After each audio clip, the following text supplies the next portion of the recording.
Imagine the government had complete access to your phone. They know exactly where you are and everywhere that you've been. They can see everything that you've ever texted anyone. They know everyone that you've called. They can see every single photo you've ever taken, and they have complete access to your search history. And maybe they even have access to your microphone and your camera, and they can record you at any given moment. Now, while this sounds like something out of a dystopian novel, this is unfortunately the reality for thousands of journalists and human rights activists all around the world, all thanks to the NSO group's Pegasus spyware. NSO is an Israeli-owned spyware company. Their most popular product is Pegasus, a cyber attack that hacks smartphones without user interaction or through malicious links. Once installed, Pegasus can then harvest any data from the device, from recording calls and texts to live location and activating the microphone and camera. NSO states that Pegasus is only used by state agencies such as law enforcement with no history of human rights abuses. Pegasus is also only used to help investigate terrorism and serious crime to save thousands of lives around the globe. Furthermore, the Israeli Ministry of Defense strictly restricts the licensing of Pegasus, conducting an independent analysis of potential customers from a human rights perspective. In theory, this should reduce the misuse of the product, having led to over $300 million of rejected business. However, once licensed, NSO has no knowledge of the individuals being targeted to help preserve their sensitive information.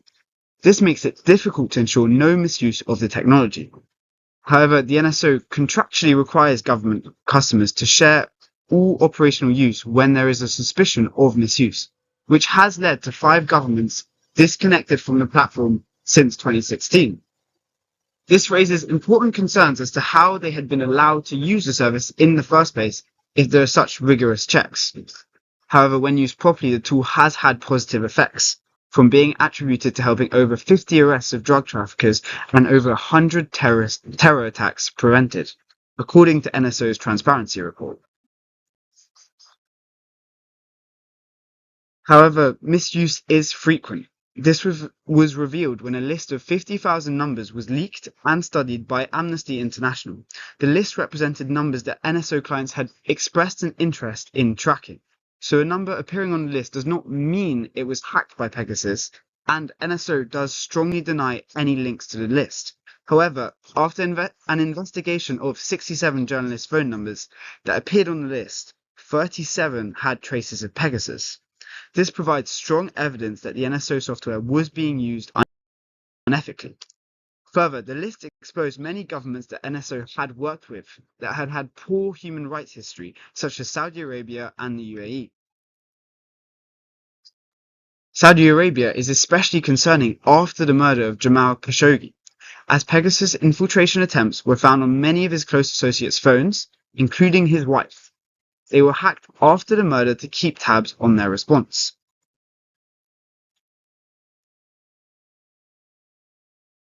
Mexico has also been a long-time NSO group customer, and their government has purchased the product at inflated prices, leading to large kickbacks to officials. This rampant corruption was well known to Pegasus and is very unethical. Further, alongside being used to tackle drug cartels, it was used extensively against journalists, activists, lawyers, and their families, most notably a 16-year-old boy.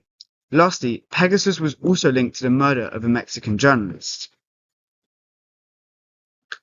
These cases were not one-off. Indeed, the misuse spanned at least 10 countries and hundreds of private citizens, journalists, and activists. In all these cases, there was no evident national security threat that would have justified the use of Pegasus, effectively showing Pegasus has been used by oppressive regimes around the world as a tool to preserve power and silence opposition. Let us now consider the ethical issues associated with the various stakeholders in this scenario. And to begin with, governments, in their use of the Pegasus to surveil innocent and vulnerable individuals like journalists and human rights activists, have acted extremely unethically. And this was actually noted by the UN Office of the High Commissioner for Human Rights in their 2022 report, wherein they stated that such surveillance is extremely unethical because it violates several human rights, namely the right to privacy, the right to freedom of expression, and the right to free press. Moreover, this surveillance can also be deemed immoral when analyzed relative to frameworks like the social contract theory.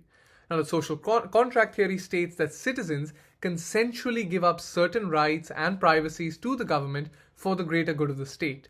However, in this situation, where privacy is being violated without any clear motivation to work for the greater good or to uphold national security, governments are essentially violating the social contract between them and their citizens and are thus acting unethically.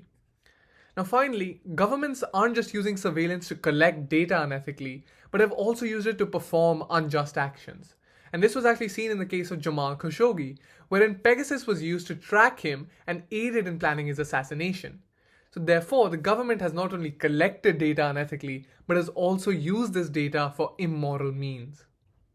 Now let's discuss the unethical actions of the NSO. And to begin with, let's discuss the BCS Code of Conduct, namely Articles 1B and 2F, which states that any software produced by IT developers must protect the rights of individuals and must not cause harm.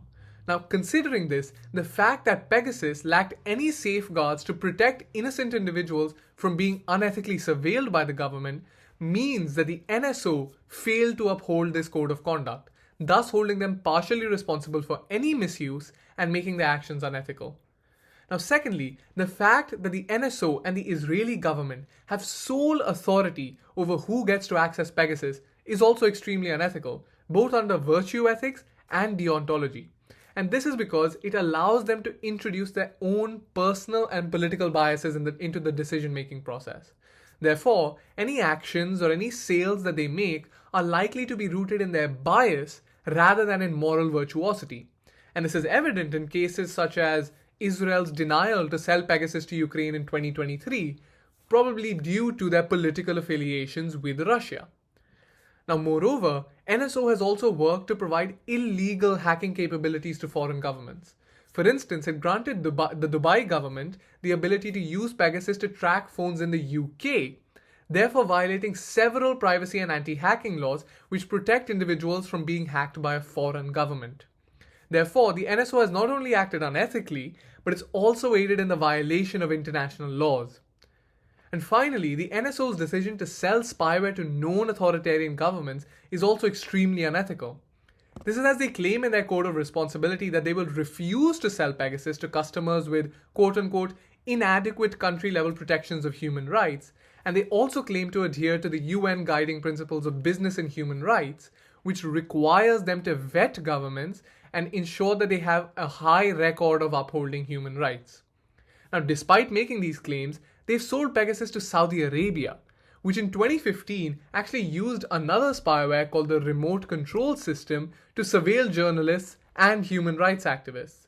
Now, when analyzed under the theories of virtue ethics and deontology, this contradiction in their statements and their actions and their failure to uphold their promises is extremely unethical. Another ethical consideration we decided to take into account was the impact of the Pegasus spyware on software developers.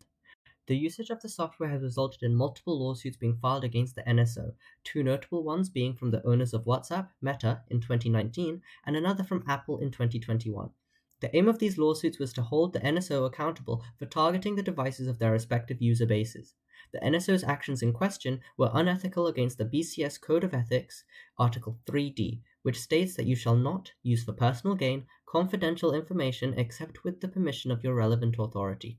Meta and Apple's actions to pursue legal action against the NSO was an ethical decision on their part, as they are taking action to protect the privacy, security, and liberty of the users of their services, which are basic human rights. Apple have also introduced a new lockdown mode for their iPhones, which blocks the Pegasus spyware from working on devices with the setting enabled. The lockdown mode is ethical because it not only increases the security of the products, which is something Apple has advertised, but also is a measure to ensure that vulnerable individuals are kept safe from attacks on their human rights.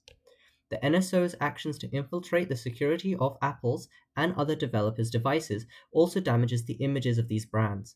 This action is unethical also under the BCS Code of Ethics Article 2F, which states that you must avoid injuring other developers' property or reputation by malicious or negligent action.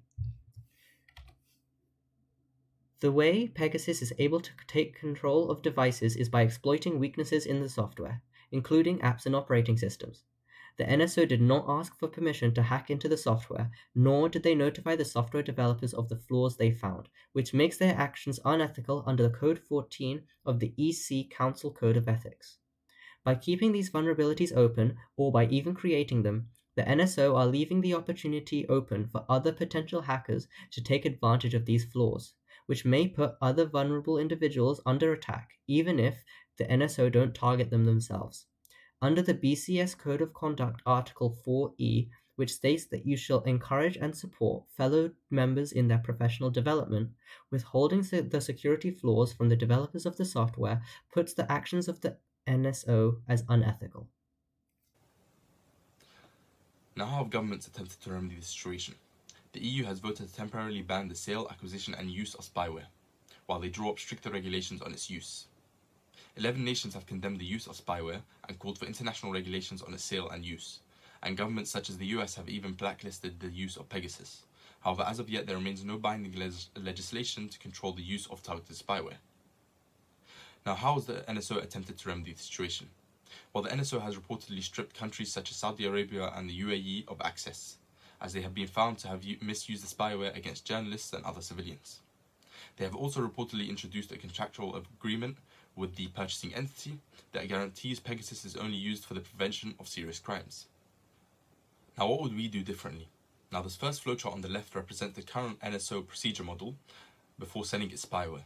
Firstly, the company conducts a background check. However, it's common for the NSO background checks to not be thorough, and so in those cases, and when the entity passes a check, the sale must be approved by the Israeli government. If it is approved, then the sale takes place, and the NSO reportedly consistently checks whether the acquiring entity has misused the spyware. However, it remains inconsistent in whether they will revoke access if it has been shown to misuse the spyware.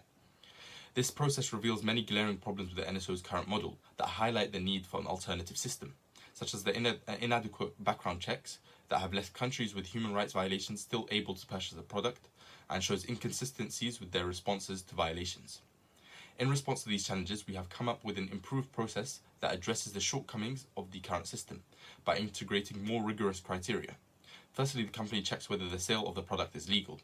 Then the product is checked for safety features, such as Pegasus's current suicide feature, which can deactivate the virus. However, the feature is not regulated and is underutilized. We also ensure that evaluations of the product take place to ensure the product does not violate the company's internal code of conduct.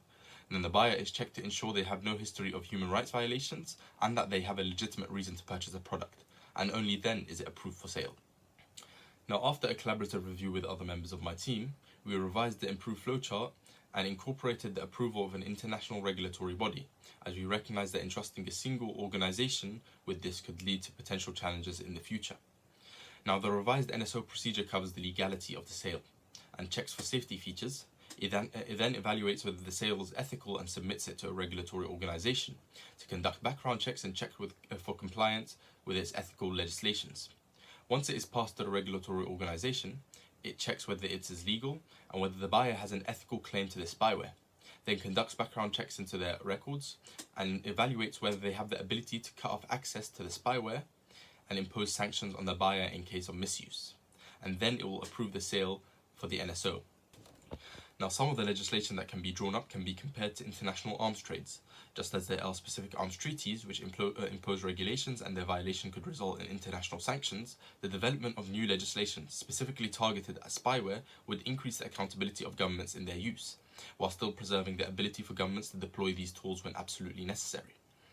Now, we've discussed the implementation of continuous evaluation and Pegasus's suicide feature, and a parallel can be drawn between the NSO and Cambridge Analytica, as significant issues in Facebook policies allowed the misuse of user data by Cambridge Analytica in an attempt to influence the 2016 American elections and the Brexit referendum, using targeted advertisements through political profiling. In response, the policies were completely revised, and much stricter data sharing policies were implemented. This incident serves as a template for companies like NSO in reforming its client vetting processes and usage policies to address similar concerns. This concludes our presentation on the ethical issues around the sale and use of Pegasus spyware. which was developed by the NSO group and used by many governments to target vulnerable individuals under the guise of national security.